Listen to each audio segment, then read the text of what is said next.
Welcome to Edge of Tomorrow. You saw Tom Cruise there on the screen, but I think we don't look like Tom Cruise, but we'll try to do some justice to the knowledge around that film you saw over there. It was a cyclic movie, like which kept on going into the cyclic mode till it reaches a sort of a perfection. So AI, you all have been hearing for quite some time. Now, democratization of AI became when Gen AI came to fore in 2022. Uh, I will not delve too much because I've got experts here. I am from the more of a business CIO side, so I'll leave it to the experts here on the questions that I'll be asking them. So, without much ado, the first question maybe I'll ask Avinash. Uh, what are your views on transformation of cybersecurity landscape using Gen AI? Thanks, Raju, for the question. This is the last session. I'll try to keep it as relatable as possible. Okay. I have written down few points. Okay, so that everyone can relate to those points. Okay. How I am transforming my area using Gen AI. I'll try to touch upon a couple of points. Then other people can add upon that. So first area which I can think of is my SOC team. How my SOC team is utilizing Gen AI to reduce their work. Okay, so a couple of points which I have written, which my team has given me how they are utilizing. First one is automatic triaging of alerts. There, the AI and along with Gen AI, their work is being reduced. Okay, the documentation, the kind of documentation I am being presented. Okay, that is great, and I'm sure the team is using Gen AI. And how Gen AI is helping them. So the time which they are saving from those documentation, writing scripts and automation, that they are utilizing more into investigation and incident handling. That is one area which I can think of. How CISOs are utilizing that Gen AI benefit in security. So the example which I have written is my personal. So I get a list of like legal documents, compliance documents, which we have to read and come to the conclusion what is the crux of the document. So I'm utilizing Gen AI into that area, like maybe a legal document or maybe a compliance requirement. That is helping to save my time and giving me crisp output. That is the another area. Avinash, just a minute. Gentlemen and ladies, if you cannot have discussion at the back, please. Those lights? Yeah. No, they were having discussion, creating a. Yeah, please. Yeah. And again, related to the security operations, I have seen a layer of, though I'm not using it yet, but I have seen demos and POCs which we are doing on the firewall, advanced firewall side. So Gen AI has been like adding as a layer to query, to like maybe do a fine tuning of my firewall rules. And one more area which I have again seen in demos, I have not practically used it, which is in my IDAM tools. So identity and access management tools are adding another layer of Gen AI to have a quick response on, like one example which I have seen is finding out these SOD conflicts. So instead of going into the rules and reports, you query it, you get a good result from those queries. So those are not plain queries. Those are like a layer of Gen AI applied to those queries. So those are the few examples which I could relate to. I'm sure like majority of you must have used these kind of use cases. Those are fantastic ones, Avinash. I think they are hitting the nail on the head because they are putting a lot of efficiency into the environment, what you are doing into the Correct. enterprise. So great. Yudhishthira, you have, or you want? Okay, yes, Satyavati, I'm sorry. Yeah. You So I like to add on a couple of additional comments. How the question here is how Gen AI is helping in transforming cybersecurity. Practically transforming could be anything, right? Positive and negative. So I'm just going to speak about the positives now. Negatives will be taken by next people. So first thing, 3 statistics which are coming from statistically from various research engine. First one comes from cost savings, right? So there is a belief, right? It's not a belief, but it's a research. Ponemon Institute's cost of data breach report says that organizations who are using AI and automation, using the LLM models, saved an average of 3.58 million per breach compared to those who do not use technologies. So we are not speaking about that which is in future. We are speaking about the past where the research was conducted. The research says that using the Gen AI is helping reducing the cost of breach. That's the first element. So it's not something which we are making up. Second element is about the incident response efficiency. Gartner predicts that by 2025, organizations will utilize AI and machine learning, and you will see 50% of improvement in incident response capabilities. Right? I think some of that we already spoken about. And third element, I think this is the most important element, which is about accuracy of threat detection.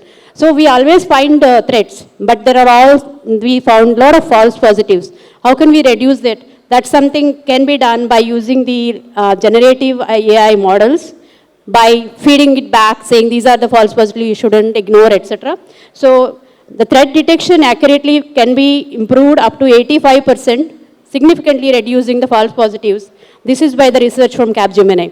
So these are the statistics, but coming to technologies element, right? There are multiple areas which we already heard. One of them being AI helping in classifying the data. I think we heard it from Palo Alto earlier. And AI helping in identity management, we also heard that use case. There are 3 more use cases. AI generated malware analysis. How can we identify the malware? It's not possible, right? So this is another one, and then an AI-driven phishing detection. And then lastly, but I think very important, is automated policy generation.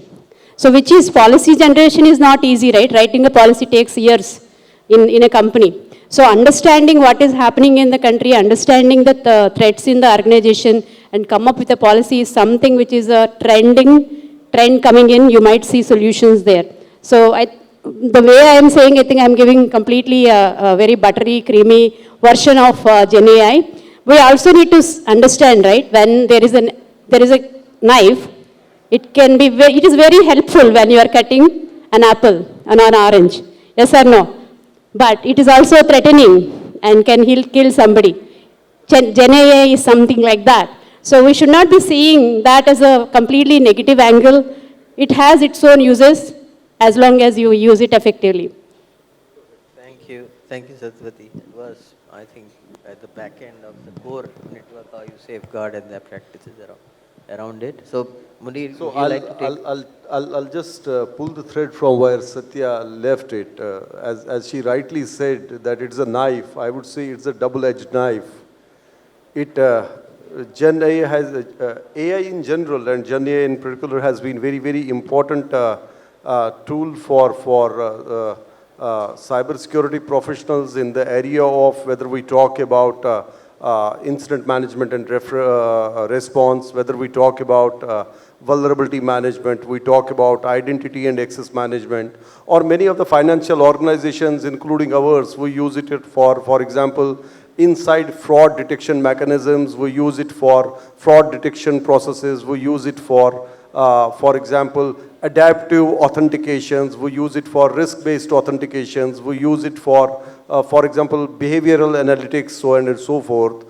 But having said that, yes, as Satya said, Gen AI as a tool has been very important. She also touched an aspect of how easy it has been to configure the systems by using Gen AI.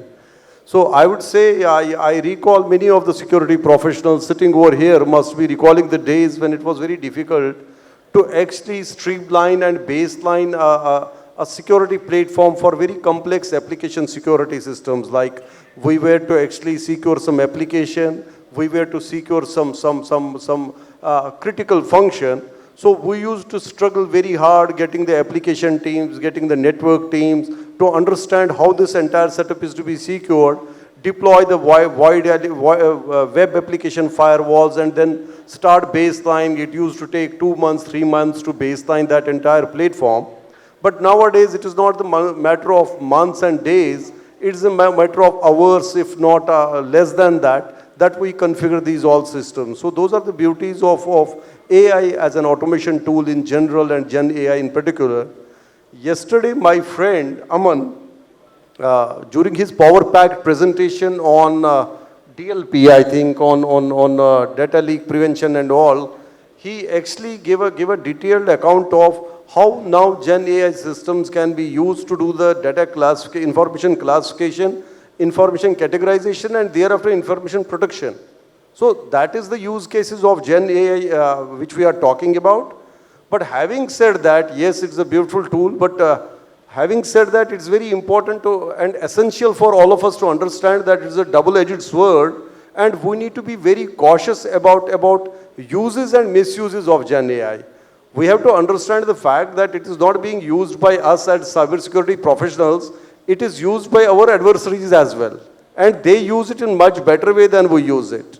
And what we are saying, I'll give you an example, maybe it will have some synergy with the teams, that currently when we are seeing phishing attacks coming into our BFSI environment, we usually see a trend wherein there is an organization by the name of National Crime Reporting Portal, you must be knowing, or we talk about NCIIPC, wherein they say, okay, these are the accounts which you need to debit freeze. We do the debit freeze, we freeze the accounts, and after 2 hours, after 2 days, we get one more email that there is a court ruling that you have to defreeze these accounts. And when we open that court ruling, it's a very comprehensive, very collectively made court document, which you will assume that it is a court document and you will take action based on that, you will defreeze the account.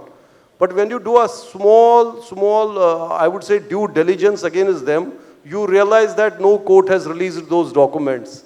Those are all the documents which have been created by generative AI to actually bluff the organization to release those malicious accounts so that the fund transfer take place. So these are the abuses of Gen AI we also have to be very cautious about. Great, Munir, I think you painted the entire landscape on this. We'll be asking more on that later also. But I'll move to the next question now because we have a limited time. So I'll probably go to Anand before I go to Yudhishthir. So Anand, what are your challenges you see are associated with implementation of Gen AI-based cybersecurity solutions? So any Gen AI model normally depends on the data. It's like garbage in or garbage out. Good quality data in, good quality data out. Data depends on 4 factors, 4 V's we can say. One is velocity, at what rate the data is coming in. Second is volume, how much data we are going to churn out. Third is variety of data, whether the data is coming into a different format or in the same format. And last and most important is the veracity of data, whether the data which I am churning out is right or wrong. So we need to be very careful while designing a Gen AI model on these 4 fronts. Next challenge that comes to is, of course, the budget and investment. So for any Gen AI tool to be successful, it calls for a huge investment. Fortunately, now there are models which I've seen. I think the day before yesterday there was a technological session in which we can have a POC done on a small base, and then slowly we can expand those. Third important thing, third challenge which I feel is adoption. Most of the organization, there is a huge inertia for adoption of this Gen AI techniques. Thank you. Thank you. Thank you, Anand. I'll go to I'll pick up Yudhishthir. that as well. After that, I'll go to you. Well, I think I have been using Gen AI for quite some time now. Okay. I mean, the way we classify artificial intelligence and generative artificial intelligence probably is a tad bit different, but however, we started using natural language processing to decode text as well as to further process it as a command for data to be processed and insight to be given to the customer.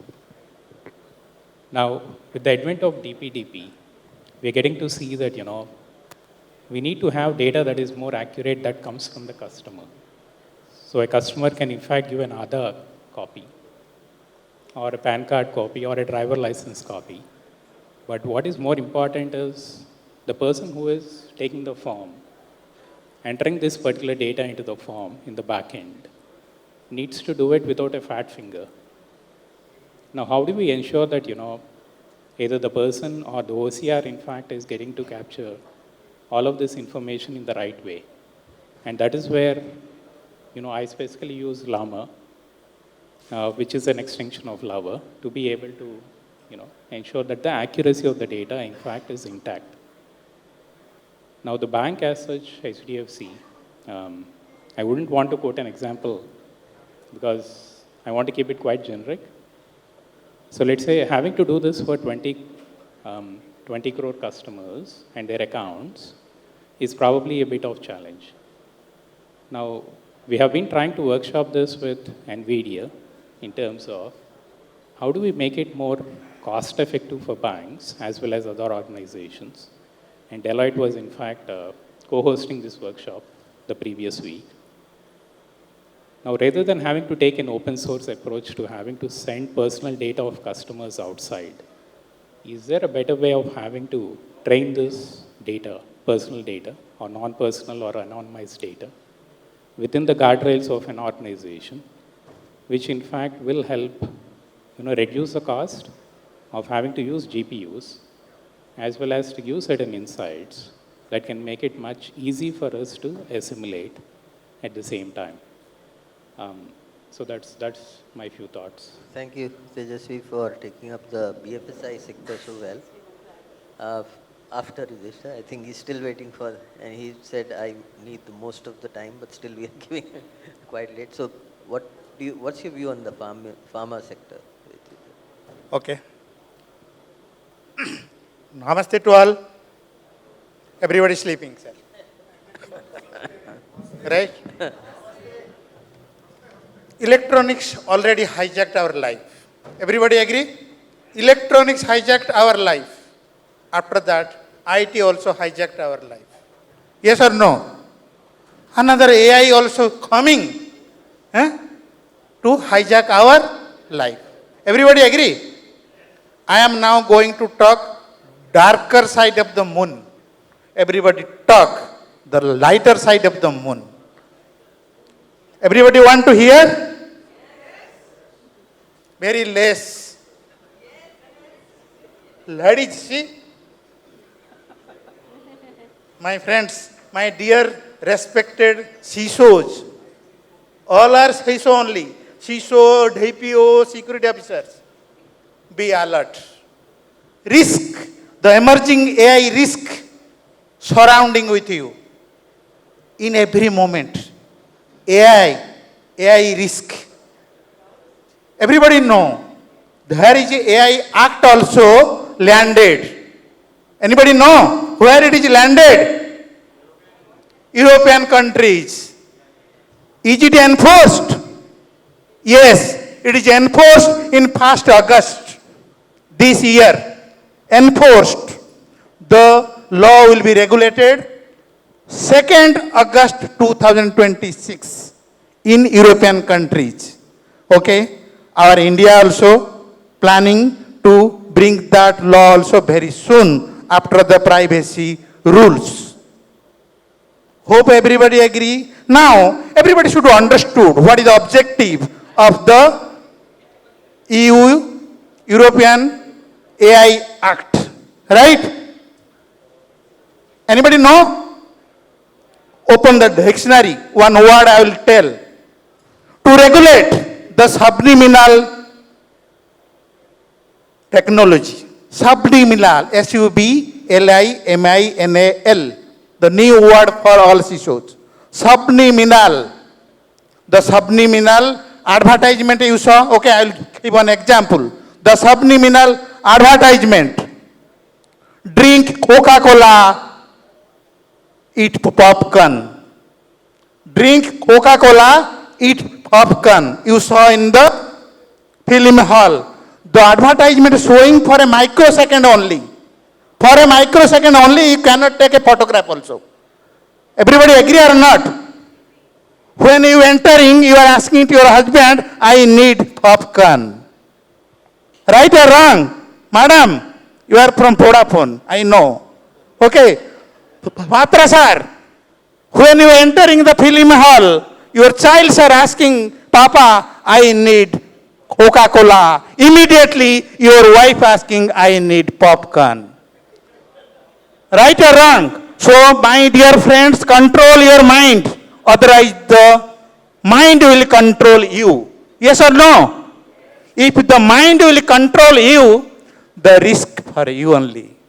Understood my point? So, the law came to regulate the subliminal AI systems. Hope everybody understood the word subliminal. Subliminal. Please browse from the dictionary what is the meaning of subliminal. Okay, this is the darker side of the AI. That's why there is a AI Act in the world. Hope everybody understood what is the subliminal. Okay. Then there are some AI principles you have to maintain. Principles like the privacy having the 6 principles. Same way, AI having some principles. Those principles should be aligned with your privacy principles. Because your mind, your privacy, right or wrong? Hello? No mind, no brain? Your brain only. So protect your brain. If somebody change your subliminal, your subconscious mind, today you are recognize your husband or your wife, tomorrow you cannot recognize that she is your wife. Hello? Hope everybody understood what is the subliminal and what is the AI Act. Yes, madam. Everybody should alert on that. Okay? So, what are the principles? What are the principles everybody should know? AI should be trustworthy. AI, who are the developers, my dear friends, who are developing the AI tools, the AI systems or AI tool should be trustworthy. Number 1 principle. Okay? Lawfulness and fair. Okay? Then it should be ethical. Everybody know what is ethical? Hello? Haldar bhai, please attempt it. Okay? So it should be ethical. It should be robust. It should be robust. Today, sir, purchased one AI tool, tomorrow morning not working. Right, sir? Patra, sir. Okay. Then technical robustness and it should be safety. It should be safety. Right or wrong? Very good. Okay. Then somebody should be accountable.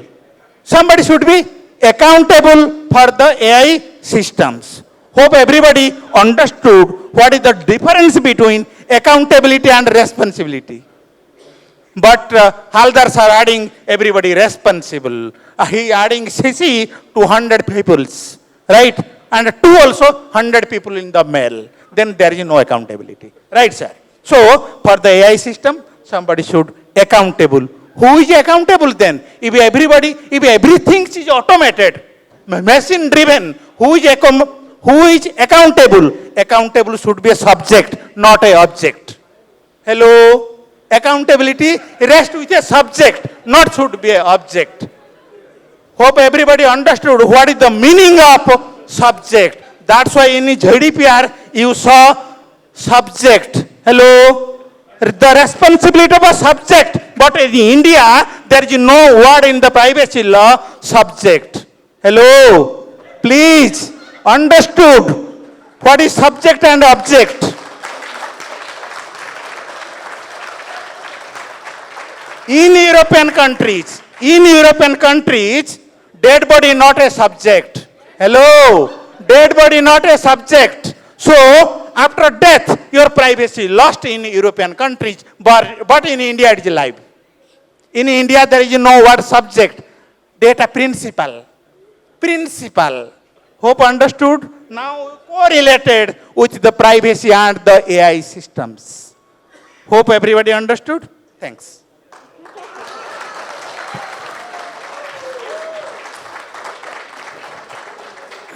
So thank you, Yudhishthir, for infusing, I think, energy in the even the audience. It was going quite insipid till now, but because we were talking just on the brass tack, but that's the fun part of it.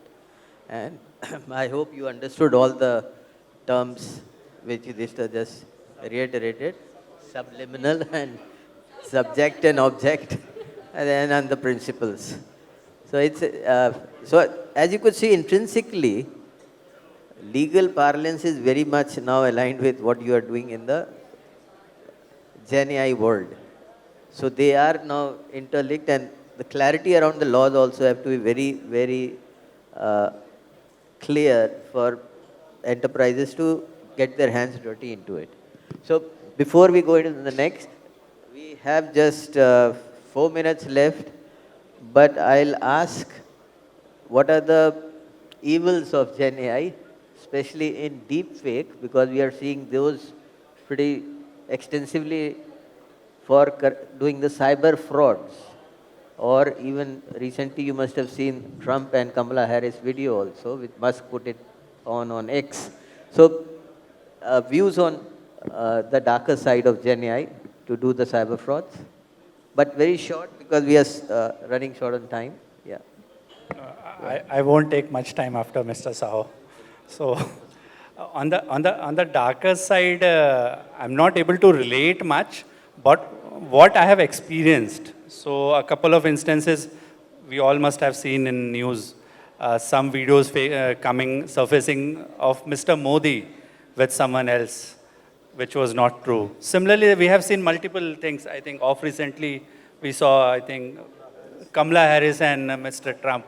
So those videos are not trustworthy, but still people are trusting it. So those kind of incidents are being done with the help of Gen AI. That is what I can give example. In our industry, if we see like invent of new kind of phishing attempts, which has been happening, that is the result of Gen AI. These are few examples which I can think of. Maybe others can. Well, there are frauds right now happening where people are impersonating other person to ask for money or digital arrest and all is also happening. But yes, we can take it up later. So I'll probably ask Munir to add before we go with the takeaways. So, as rightly said by Mr. Sahu, though in a very entertaining and in a very enchanting way, that we need to focus on this Gen AI. Let we control Gen AI before Gen AI controls us. Correct? That is the summary which I am taking away as a key point from you. I would say my key takeaway to fellow CISOs would be that by the time the laws come into India, the AI protection law and everything, whatever has been there in Europe, I would say it is obligatory and important for us to ensure that we as CISOs start initiating a process of having effective AI governance in place. That's very important. Effective in AI governance would mean to have the AI policy, to have the policies and procedures aligned with it, to have data privacy policy, to have acceptable AI usage policy in place, and to have matrices in place. And after that, immediately we have to as well focus on AI risk assessment. And once we do the AI risk assessment, that has to be very calibrated one in terms of what is to be permitted, what are the gaps out of it, how do we mitigate those by that controls, and what are the controls gaps thereafter which we have to either absorb or we have to further remediate. And then the last very important thing, the compliance. Because in this entire subject, we do not know what we are throwing out in the Gen AI platform, and we do not know what we are bringing in within our enterprise from this Gen AI platform. There are compliance obligations, there are ethics issues, there are biases within the Gen AI platform, which we have to be very cautious about. Thank you very much. Thank you, Munir. So it's elegantly converted control of mind to control of Gen AI. But now we'll go from Yudhishthir and just one line from each one. No explanation, just one line, which is key takeaway you want to give to the audience here. My dear friends,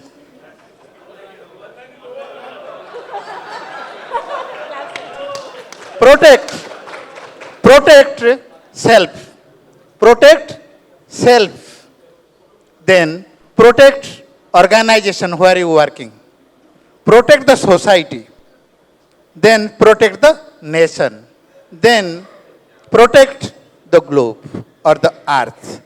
Right? Right or wrong? But how to protect yourself? Yourself meaning you have to protect your mind. Right? You have to protect first your mind. I'm talking on behalf of AI. So you have to protect your mind. Right or wrong? You have, your mind is three parts. One is conscious mind, subconscious mind, and unconscious mind. Unconscious mind. Dream is unconscious mind. Dream, your dreams. Conscious mind, what you storing permanently from the sixth sense. From sixth sense, what you observing and you are storing in your subconscious mind. Subconscious mind. So you, everybody should protect the subconscious mind. If somebody changed or the AI may be changed your subconscious mind. If it changed, what they changed, you don't know. Unknowingly your knowledge, the AI will change your subconscious mind. My friend, you have, I know, you have a beautiful girlfriend. Tomorrow you can forget her. So respect, respect, right? So right to freedom is important, right? Right to freedom is important for the AI. And protect the society, protect self, protect the nation. Thank you. Thank you, Disha. Yeah, Tejasvi, one line from, one line, please. Yeah, sure. I think, what could I say after that? You know, this great class. Well, what I would call out is, yesterday I was having this good conversation with Boris, who is one of my good friends from the previous board of IQ International. We definitely think that there is a need for ethical use of LLMs and generative AI. And we are thinking about starting a working group specifically around extending on ISO 42001. If any of you is interested, please shoot out a note or just ping me on LinkedIn. We'll get you added into that group and as you rightly said, protecting the society, corporate governance of organizations, in fact, lines up into ethical use of AI. Thank you. Thank you, Tejasvi, for offering that help. Satya. Yeah. So I think I just take the cue from Yudhishthir saying about losing mind spot. So you remember before phones we used to remember a lot of phone numbers, yes or no? Yes? You used to have a contact list in your brain, even on book and somewhere. After the phones came, we forgot, yes or no? And once the GPS came, do you know the routes anymore? No, right? You put Google, Gmaps, and you're going. Most cases you don't remember. I know a lot of people still know the roads, but if you are going to a new place, you are not recording anything, just putting the Google and going on. Yes or no? Yes? So third one, now come to the AI, right? AI is thinking, yes? It is thinking. That's what sir is trying to, it is thinking and it's making itself. So AI is nothing but artificial intelligence. It is artificial intelligence. What about the intelligence humans have? Are we going to forget our intelligence? No, right? So I think that's the only point I want to remember. Whenever we are asking an AI model to automate something, we are still intelligent. We should be the people who will be doing the final decision. We are not going to allow any AI machine to take those decisions which are highly critical and going to take away the business if went into wrong hands. I think that is a calculated decision. I think we had that discussion earlier also. So my point to close is keep the intelligence with you. Let the AI be the AI, which is artificial. Thank you. Thank you, Satya. If for want of time, I'm going fast. So Anand, you. So I would say Gen AI is the most powerful tool for creativity that has ever been created. Thank you. That was success. Okay, Avinash, you. Yours. I think most of the things are covered, but my 1 cent would be like, do not trust output by GenAI blindly. Okay. Sorry. Yeah. Munir also not para, just one second. Yeah, and don't be under hallucination effect of the output generated by GenAI. Thank you. And I would close by saying that use Gen AI, but use it under the contours of effective AI governance, effective risk management, and effective compliance process. Thank you. Thank you so much. I would say just one, some people are cynical. They are saying Gen AI is going to be the probably last invention the world is going to have. I think if we follow what Yudhishthir and rest of the people have said here, we may be saved from that paradigm. So thank you very much for a lovely and invigorating discussion and being a good audience. Thank you.